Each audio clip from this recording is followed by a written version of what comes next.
በስም አብ ወወልድ ወመንፈስ ቅዱስ አሐዱ አምላክ አሜን። እንኳን ለእመቤታችን ለቅድስት ድንግል ማርያም ወርሃዊ መታሰቢያ በዓል በሰላምና በጤና ደረሳችሁ። ከዚህ በመቀጠል በመጋቢት 21 ቀን የሚጸለይ የእመቤታችን የቅድስት ድንግል ማርያምን የተአምሯን ዜና እንደዚሁም የመልኳን ምስጋና እንደሚከተለው እናሰማለን። ከጅማሬ እስከ ፍጻሜ ድረስ የአምላካችን የልዑል እግዚአብሔር ምሕረትና ይቅርታ እስከ ዘላለሙ ድረስ ይጠብቀን፣ አሜን። ልመናዋ ክብሯ በእውነት ለዘላለም ይደርብንና አምላክን የወለደች በድንጋሌ ሥጋ በድንጋሌ ነፍስ የጸናች ክብርት እመቤታችን ያደረገችው ተአምር ይህ ነው። እግዚአብሔር የመላእክት አለቃ ገብርኤልን ሄደህ ለጽዮን ልጅ ለድንግል የእግዚአብሔር የባሕሪ ልጁ ወደ አንቺ ይመጣል፣ ሥጋሽንም ይለብሳል ብለህ ንገራት። ይኸውም ከአንቺ የሚወለደው ጽኑ ነው ብለህ ንገራት አለው። ደንቆሮች የሚሰሙበት፣ ዲዳዎች የሚናገሩበት፣ ዕውራንም የሚያዩበት፣ ሙታንም የሚነሱበት፣ ለምጻሞችም የሚነጹበት፣ አንካሳም የሚሄዱበት፣ በጨለማ ውስጥ የነበሩ ሰዎች ብርሃንን የሚያዩበት ጊዜ እነሆ ደረሰ ብለህ ንገራት አለው። ገብርኤልም ይህንን ሰምቶ በግንባሩ ተደፍቶ ጌታዬ፣ ይህ የምትነግረኝ ይደረግ ዘንድ እንደምን ይሆናል አለው። ጌታም የጀመርኩትን ቸርነት ፈጸምኩ፣ የወይን ግንድ ይቆረጣል አለ። ይህም ክርስቶስ ይሞታል ማለት ነው። ወይራም ከበለስ ጋር ይተከላል አለ። ይህም ስለ መስቀል መተከል ነው። ቅጽሮችም ይቀጸራሉ አለ። ይህም ምግባር ከሃይማኖት ጋር ይሰራል ማለት ነው። የአሌፍና የሌሚ ወገን ይነግሳል። ገብርኤል ሆይ ሄደህ ለዳዊት ልጅ እግዚአብሔር ከአንቺ ጋር አለና ደስ ያለሽ ድንግል ደስ ይበልሽ በላት አለው። ለዘላለም ነግሶ የሚኖረውን እነሆ ትጸንሻለሽ። መልአኩ ገብርኤልም ይህንን ሰምቶ ሰገደ። ልብሱንም በላዩ ይዞ በመስቀል ቀኝ ይወርድ ዘንድ። ጌታም መግባትህና መውጣትህም በፍቅር በአንድነት ይሁን አለው። ዘካርያስን ረግመህ አንደበቱን እንዳሰርክ እርሷን አታሳዝናት፣ ደስ አሰኛት እንጂ አለው። ይህንን ሰምቶ ፈጽሞ ደስ እያለው ሊባኖስ ከሚባል ተራራ እስኪሰማ ድረስ ክንፉን እያማታ ወረደ። በዙሪያው ያሉ ሁሉ ይህ የምንሰማው ምንድን ነው ይሉ ነበር። የተደረገበትንም ቦታ አላወቁም ነበር። ገብርኤልም በእሁድ ቀን በ3 ሰዓት እመቤታችን ሐርና ወርቅ እያስማማች ስትፈትል እየሰገደና እጅ እየነሳ ነገራት። የእውነተኛ ንጉሥ እናቱ እመቤታችን ላንቺ ፍቅር አንድነት ይገባል አላት። አንቺ ከሴቶች ተለይተሽ ንዕድ ክብርት ነሽ አላት። አምላክን የወለደች በድንጋሌ ሥጋ በድንጋሌ ነፍስ የጸናች ክብርት እመቤታችንም የመልአኩ የገብርኤልን ቃል ሰምታ እንደዚህ ያለ ሰላምታ እንደምን ይሆንልኛል አለችው። መልአኩም ማርያም ሆይ መንፈስ ቅዱስ ያድርብሻል፣ ኃይለ ልዑል ወልድም ሥጋሽን ይለብሳልና አይዞሽ አትፍሪ አላት። ይህም ካንቺ የሚወለደው ጽኑ ከሃሊ ነው አላት። ስሙም ወገኖቹን ከኃጢአታቸው ፍዳ ፈጽሞ የሚያድናቸው ኢየሱስ ይባላል። እመቤታችንም የሁሉ ጌታ ገረዱ እንኋለሁ እንደ ቃል ይሆንልኝ አለችው። ያም መልአክ ከእርሷ ሄደ፣ ተሰወራትም። አካላዊ ቃልም በማኅፀኗ ውስጥ አደረ። በዚያች ሰዓት የፊቷ መልክ ተለወጠ፣ እንደ ፀሐይ አሸበረቀ። ልመናዋ ክብራ በእውነት ለዘላለም በእኛ ይደርብን። ልመናዋ ክብሯ ለዘላለም በእውነት በእኛ ይደርብንና አምላክን የወለደች በድንጋሌ ሥጋ በድንጋሌ ነፍስ የጸናች ክብርት እመቤታችን ያደረገችው ሌላኛው ተአምር ይህ ነው። ይኸውም እሁድ ሰንበት ነው። ከዕለታት በአንድ ቀን በመጋቢት በ29 ወር አምላክን የወለደች በድንጋሌ ሥጋ በድንጋሌ ነፍስ የጸናች እመቤታችን ጸሎት ስትጸልይ መልአኩ ገብርኤል በፍጹም መፍራት ተገልጾ ደስ የሚያሰኝ ነገር ነገራት። ባየችውም ጊዜ ደነገጠች። መልዕልተ ክብር ሆይ እግዚአብሔር ቢያድርብሽ ጸጋን አግኝተሻልና አንድነት ፍቅር ይገባሻል አላት። ካነጋገሩም የተነሳ ደንግጣ ፈርታ ሸሸች። ወደ ቤቷ ገብታ እንደ ልማዷ ተቀምጣ ሐርና ወርቅ እያስማማች ስትፈትል ይህ የምሰማው ሰላምታ የማየው ነገር ምንድን ነው እያለች በልቧ እያሰበች ይህንን ስታወጣ ስታወርድ መልአኩ ገብርኤል ተገልጾ ደስ የሚያሰኝ ነገር ነገራት። ማርያም በእግዚአብሔር ዘንድ ባለሟልነትን አግኝተሻልና አይዞሽ፣ አትፍሪ፣ ደስ ይበልሽ እንጂ አላት። እነሆ ትጸንሻለሽ፣ ወንድ ልጅም ትወልጃለሽ፣ ስሙንም ኢየሱስ ትይዋለሽ አላት። ይኸውም ወገኖቹን ከኃጢአታቸው ፍዳ የሚያድናቸው ገናና ነው። እመቤታችንም ወንድ ሳላውቅ ይደረግልኝ ዘንድ እንደምን ይሆንልኛል አለችው። መልአኩም መንፈስ ቅዱስ ያድርብሻል፣ የልዑል ኃይልም ወልድ ሥጋሽን ይለብሳል አላት። ከአንቺ የሚወለደው በግብረ መንፈስ ቅዱስ ነውና የሕያው እግዚአብሔር ልጅ ይባላል። እነሆ ከዘመዶችሽ ወገን የምትሆን ኤልሳቤጥ እንኳን በፍጹም እርጅናዋ ጸነሰች፣ ለእግዚአብሔር የሚሳነው ነገር የለምና። እመቤታችንም እንደ ቃል ይሆንልኝ አለችው። መልአኩም አምላክን የወለደች በድንጋሌ ሥጋ በድንጋሌ ነፍስ የጸናች የክብርት እመቤታችንን ነገሯን ሰምቶ ደስ አሰኛት። ከዚያም ሰዓት ጀምሮ መንፈሳዊ ኃይልን ተመላች፣ የእግዚአብሔርም ቃል በማኅፀኗ አደረ። እመቤታችንም ፈጽሞ ደስ እያላት መላእክትም እያረጋጓት ኖረች። ልመናዋ ክብሯም በእኛ ለዘላለም በእውነት ይደርብን። ልመናዋ ክብሯ በእኛ ለዘላለም በእውነት ይደርብንና አምላክን የወለደች በድንጋሌ ሥጋ በድንጋሌ ነፍስ የጸናች ክብርት እመቤታችን ያደረገችው ሦስተኛ ተአምር ይህ ነው። አምላክን የወለደች በድንጋሌ ሥጋ በድንጋሌ ነፍስ የጸናች ክብርት እመቤታችን ኃይልም ባደረገችበት በዚህ በደብረ ምጥማቅ የክርስቲያን ወገን ለገዳም የሚያሻውን ወንድሞች መነኮሳት የሰበሰቡትን ገንዘብ ሁሉ በግመሎች የሚጭን አንድ ድሃ ሰው ነበር። ከክርስቲያንም ወገን ከእርሱ ጋር ይልኩ ነበር። እርሱ ግን ከገንዘቡ ከፍሎ በመንገድ ይበትነው ነበር። ከጥቂት ገንዘብ በቀር ለመነኮሳት አያደርስላቸውም ነበር። ነገር ግን እነርሱ ይታገሱት ነበር። ይህ ድሃ ሰው የክርስቲያን ወገን ነው። ግመሎችን ከመጫን ብናወጣው ልጆቹ በረሃብ ይሞታሉ፣ እግዚአብሔርም በእነርሱ ምክንያት በፍዳ ይመረምረናል። ነገር ግን ከክፉ ሥራው ምናልባት ይመለስ እንደሆነ እንታገሰው አሉ። እርሱ ግን ሁልጊዜ ዓመፅን ክፋትንም ክዳትንም ይጨምር ነበር። ከዓመቱ በአንዲት ዓመት የገዳሙ በዓል በደረሰ ጊዜ ግመሎችን ይጭን ዘንድ መነኮሳት ይዘውት ሄዱ። ለበዓልም የሚያደርጉት ለመግዛት ምስር ወደሚባል አገር ሄዱ። በየዓመቱ ሁሉ የምስር ሰዎች የሚሰጡት የታወቀ ግብር ስለነበረባቸው የሚቻላቸውን ያህል ለገዳሙ እጅ መንሻ ይሰጡ ነበርና ለገዳሙ የሚያሻውንም ከሰም፣ ከዕጣን፣ ከዘይት፣ ከምግብም ወገን ባዘጋጁ ጊዜ በግመሎቹ ላይ አጫጭነው ከእርሱ ጋር ላኩ። ከምስርም በተመለሰ ጊዜ ወደ ቤቱ ደረሰ። ቤቱም በመንገድ መካከል ነበር።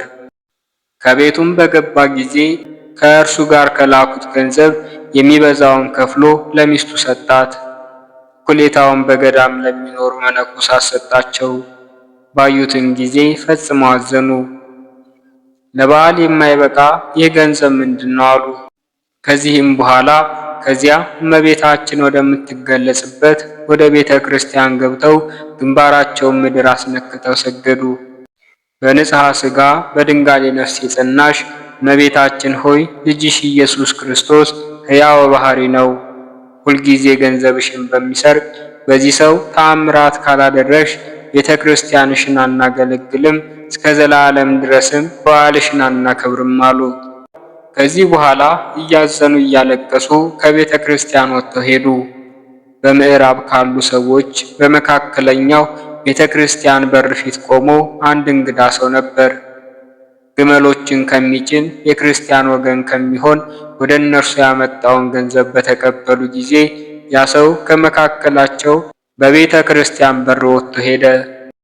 በበረሃ ከሚኖር ሰው አጠገብ ከመንገድ ድካም የተነሳ ጥቂት ያርፍ ዘንድ ተኝቶ ከፀሐይ 7 እጅ ፈጽማ የምታበራ ሴት ብርሃንን የለበሱ 2 ሰዎች አስከትላ አንዱ በቀኟ አንዱም በግሯ ሆነው ከቤተ ክርስቲያን በር ስትወጣ አየ። ከዚህ በኋላ በቀኟ ያለውን መልአክ በእጁ ያለውን የመስቀል በትር ይሰጣት ዘንድ አመለከተችው። ያንንም የመስቀል በትር በሰጣት ጊዜ ግመሎች የሚጭነውን ሰው ጎድኑን ይዛ ወጋችው። ከዚህም በኋላ ከብርሃን ወገን ሰው ጋራ በትር ይዛ በወጣችበት በር በፊተኛው በኩል ወደ ቤተ ክርስቲያን ገባች። በተሰወረችውም ጊዜ ፈጥኖ ተነስቶ ግመሎችን ወደሚጭን በሄደ ጊዜ ጎድኑን ተወግቶ ደሙ ከእርሱ ፈሶ አገኘው። ፈጽሞም ፈራ። ወደ መነኮሳት ሄዶ ያየውን ሁሉ ነገራቸውና እነርሱ ግመሎችን ወደሚጭን ሰው በሄዱ ጊዜ ከጎድኑ ደም ሲፈሳዩ ሳይንቀሳቀስ ሙቶ አገኙት። በዚያን ጊዜም ወስደው በገዳሙ ውስጥ ቀበሩት። ያም ሰው የተደረገውን ሁሉ ባየ ጊዜ በእርሱ ፈንታ ግመሎችን ይጭን ዘንድ መነኮሳቱን ማለዳቸው። ስለዚህም ነገር ደስ አላቸውና የገዳሙን ግመሎች ሰጡት። ከዚህም በኋላ እርሱን ያጠምቁት ዘንድ እስላሞችንም ፈጽሞ ያስረዱ ዘንድ መነኮሳቱን አጥምቁኝ ብሎ ለመናቸው። አባ ገብርኤል ከሚባል ከሊቀ ጳጳሳት ዘንድ ሄደው ይህንን ነገሩት። በሥላሴ ስም ያጠምቁት ዘንድ አጥምቁት ብሎ አዘዛቸው። ይህም ሰው በገዳም በጎ ማገልገልን ሲያገለግል ኖረ። ከዕለታትም በአንድ ቀን ወደ ሪሽ ሄዶ ለገዳሙ የሚያሻቸውን ነገር ጨርሶ ወደ ገዳም ተመልሶ በሌሊት ደረሰ። የጫነውም በገዳሙ በር ከግመሎቹ አውርዶ መነኮሳቱን ሲያስነሳቸው ያማረ የዜማ ድምፅ እነሆ ሰማ። ከቤተ ክርስቲያንም ጉልላት ሲወጣ ፍጹም ብርሃን አየ። ሕንፃውንም ዞረው። በዚያ ቦታ ብርሃን የለበሱ ሰዎች ነበሩ። በዚህ ዓለም እንደ እርሱ ያለ ከሰው ወገን አንድ እንኳን ያላሸተተው የዕጣን ጢስ ወጣ። ስላዩትም ፈጽሞ ደስ አላቸው። ከብዙ ሰዓትም በኋላ የገዳሙ ደወል ሲመታ ሰማ። የደወሉም መመታት በተጨረሰ ጊዜ የመንፈቀ ሌሊት ጸሎት ለማድረስ የቤተ ክርስቲያንን በር ይከፍት ዘንድ ወደደ። ያየውም የሰማውም ሁሉ ከእርሱ ተሰወረ። ከዚህም በኋላ ፈጥኖ ወረደና የገዳሙን በር መጥቶ መነኮሳቱን ጠራቸው። ቃሉንም በሰሙ ጊዜ እርሱ መሆኑን አውቀው ከፈቱለት። ያየውን የሰማውንም እንዳየ እንደሰማ ነገራቸው። ገብተው የመንፈቀ ሌሊት ጸሎት ለመጸለይ የቤተ ክርስቲያንን በር በከፈቱ ጊዜ ምሳሌ የሌለው የበጎ መዓዛ ሽታ ሸተቱ። ያን ጊዜ ጠንቅቆ የነገራቸው ነገር ሐሰት የሌለበት እውነት እንደሆነ አወቁ።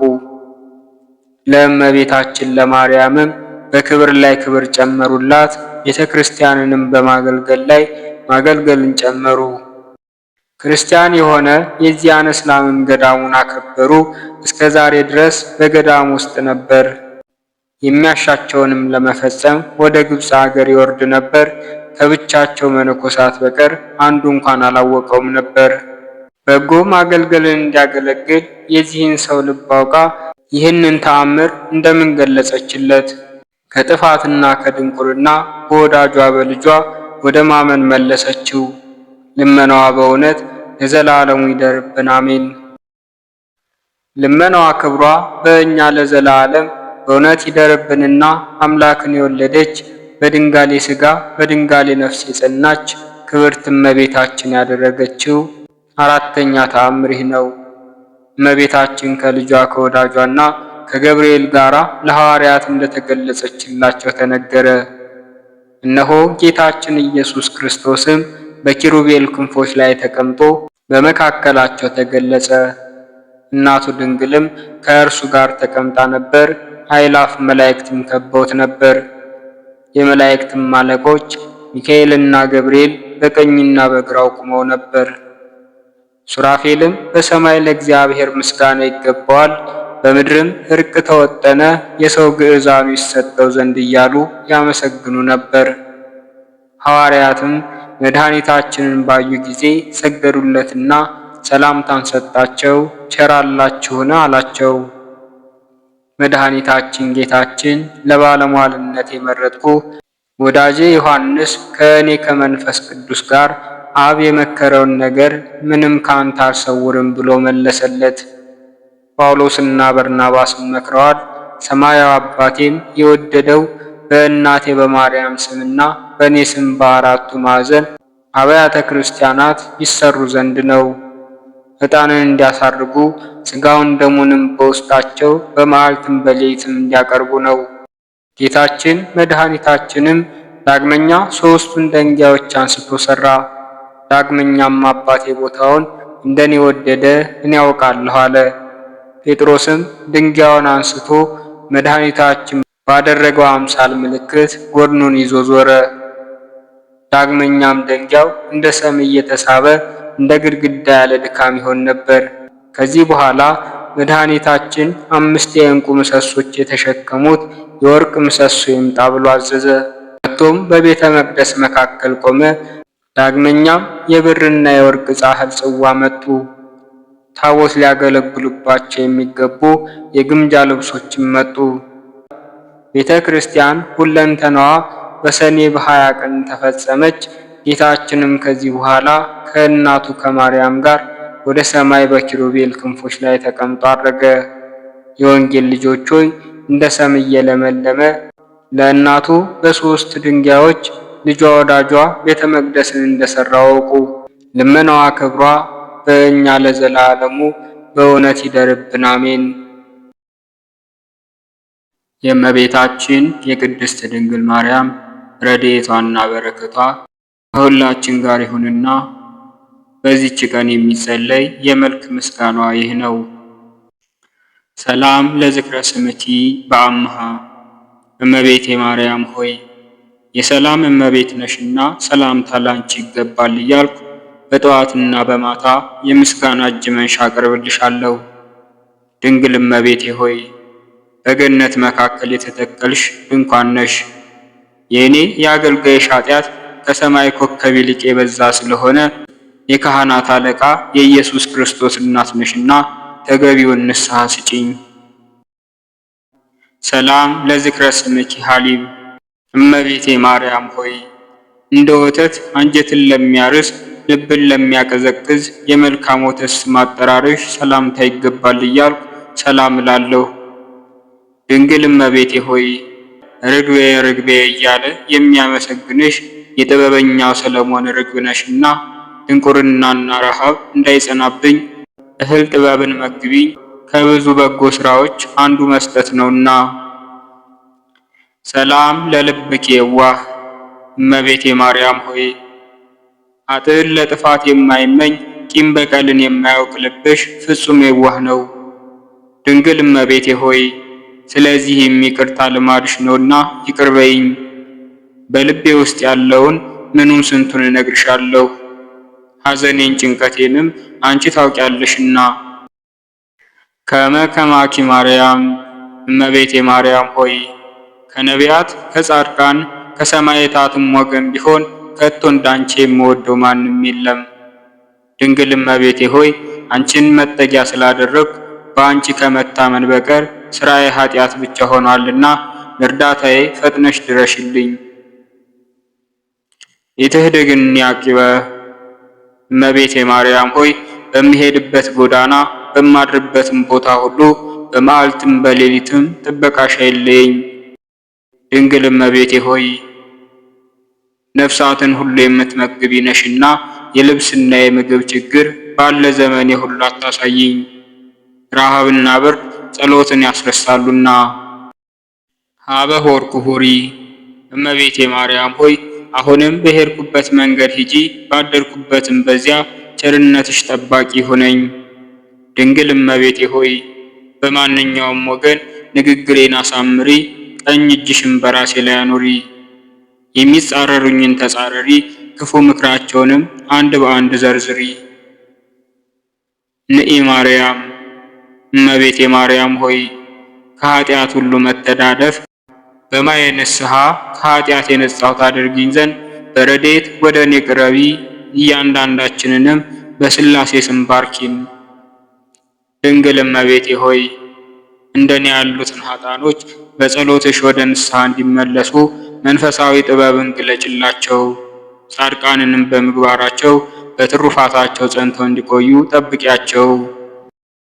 ንኢ ማርያም እመቤቴ ማርያም ሆይ ጸሎቴን ተቀብለሽ ወደ ላይ ወደ ሰማይ ታሳርጊ ዘንድ ከላይ ከሰማይ ዳርቻ ፍጥነሽ ወደ እኔ ነይ። ድንግል እመቤቴ ሆይ ዘወትር የርኅራኄሽን ጠል በእኔ ላይ አርከፍክፊ። የምድር ብልጽግና ግን ኃላፊ ጠፊ በመሆኑ በቸርነትሽ ጽድቅን ታተርፊልኝ ዘንድ የተገባ ነው። ንኢ ማርያም እመቤቴ ማርያም ሆይ የአዳም ልብሱ ግርማ ሞገሱ የሄኖክ የራሱ ወርቅ አንቺ ነሽ። ድንግል እመቤቴ ሆይ ብልህ አዋቂ የሆነ ከልጅነቱ ጀምሮ አንቺን ያፈቅራል። ሰነፍ ልበቢስ ግን በከንቱ ይጠላሻል። ዳሩ ግን በመከረው የተንኮል ምክር በወጥመዱ ራሱ ይጠመድ።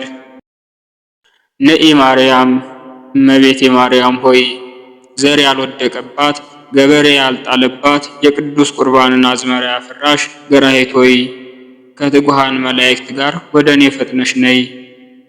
ድንግል እመቤቴ ሆይ ዓለም እኮ የወደዳትን መልሳ ታጠፋዋለች። በወጥመዷም አስገብታ ብዙውን ሕዝብ በመርዟ እንደገደለች ይህን ስራዋን የሚያውቅባት ከቶ እንደምን ያለ ብልህና አዋቂ ይሆን? ስለሆነም በወጥመዷ እንዳታጠምደኝ መረቧን በጣጥሰሽ ጣይልኝ። ንኢ ማርያም እመቤቴ ማርያም ሆይ ለዕውራን ብርሃናቸው ለተጠሙትም የወይን ምንጫቸው ሆይ ወደ እኔ ፈጥነሽ ነይ። ድንግል እመቤቴ ሆይ ትተይኝ ይሆንን? ድንግል እመቤቴ ሆይ ትንቂኝ ይሆንን? እንግዲያ የልቤን ሐዘን ለማን ነግረው ይሆን?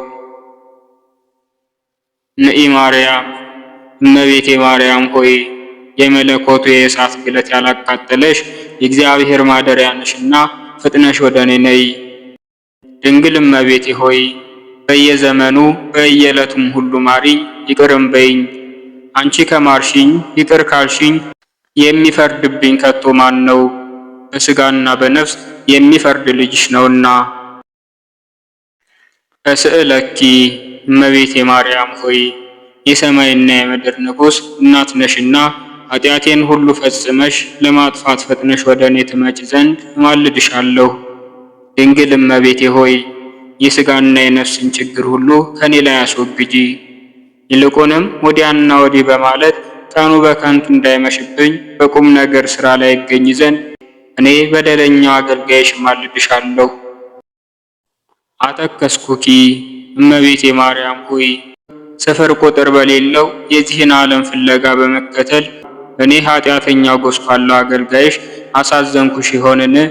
ድንግል እመቤቴ ሆይ ታዲያ ከቀድሞ ጀምሮ ቂም በቀልን ይቅር ማለት ልማድሽ ነውና ይቅር በይኝ። መሐሪዋ እናት ሆይ አረጋግኝ እንጂ አትተይኝ። አተከስኩኪ እመቤቴ ማርያም ሆይ በመሴሰንና የዝሙት ሥራ በመስማት ሐሰት በመናገር አሳዘንኩሽ ይሆንን? ድንግል እመቤቴ ሆይ ነገር ግን አንቺን በፍጹም ልብ መውደድ ቀላል አይመስለኝም። 78 ነፍሳትን የበላ በላዬ ሰብ በጥርኝ ውሃ ገነት ለመግባት በቅቷልና። ኦ ርኅርኅተ ሕሊና ሩሯ እመቤቴ ሆይ አደፍ ጉድፍ ሳይኖርብሽ በድንግልና ጸንተሻለሽ። የአንቺ ፍቅር እሳት ሆኖ አንጀትን ያቃጥላል። ድንግል እመቤቴ ሆይ ሁልጊዜ በጎ ነገርን አድርጊልኝ፣ እንደ ሥራዬ ሞት ይገባኝ ነበር። ነገር ግን ንስሐ የምገባበት ጥቂት ጊዜ ታገሽኝ።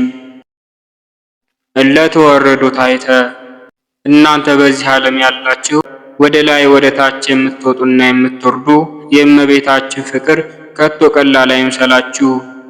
በየጊዜው ስሟን እየጠራ በእመቤታችን ፍቅር የተማመነ በአማላጅነቷም ጥላ ስር የተጠለለ ዘማዊ ወይም ሴሰኛም ቢሆን ፍጹም ድንግል ይሆናልና።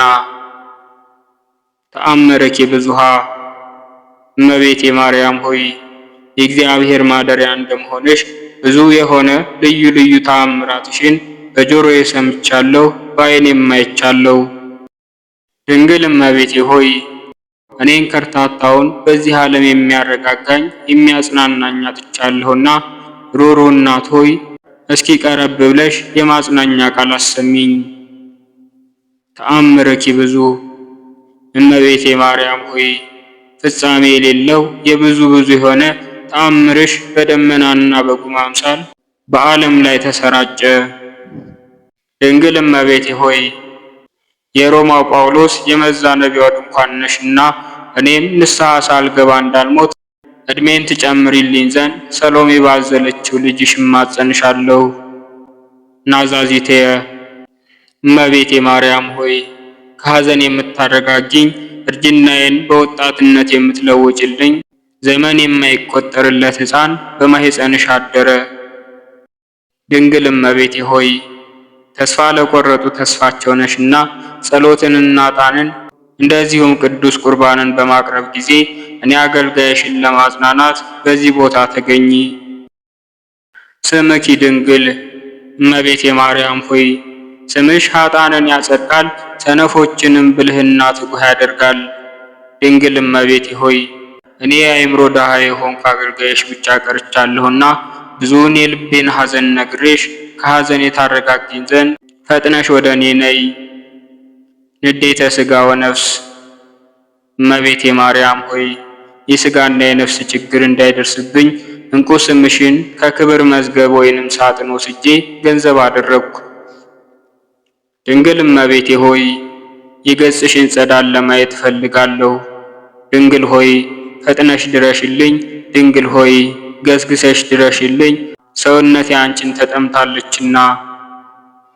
አፈዋ ሃይማኖት እመቤቴ ማርያም ሆይ በዚያ የቁርጥ ፍርድ በሚሰጥባት ዕለት ሁሉን ወደ ሕይወት ጎዳና የምትስቢ መዓዛሽ የጣፈጠ የሕይወት ሽቱ ነሽ። ድንግል እመቤቴ ሆይ ጻድቃን በትሩፋታቸው በተጋድሏቸው ያገኙሽ መንግሥተ ሰማይ ነሽ። የፍቅርሽ ጤና መዓዛ እንደ ነጭ ዕጣን መዓዛ ሸተተኝ። በፍቅርሽ ወይን ጣዕምም ልቦናዬ ይደሰታል። አበዊነ ቅዱሳን እመቤቴ ማርያም ሆይ ቅዱሳን አባቶቻችን አንቺን መረጡ። መድኃኒታቸው የሆንሽ አንቺንም መልካም ፍሬ አፈሩ።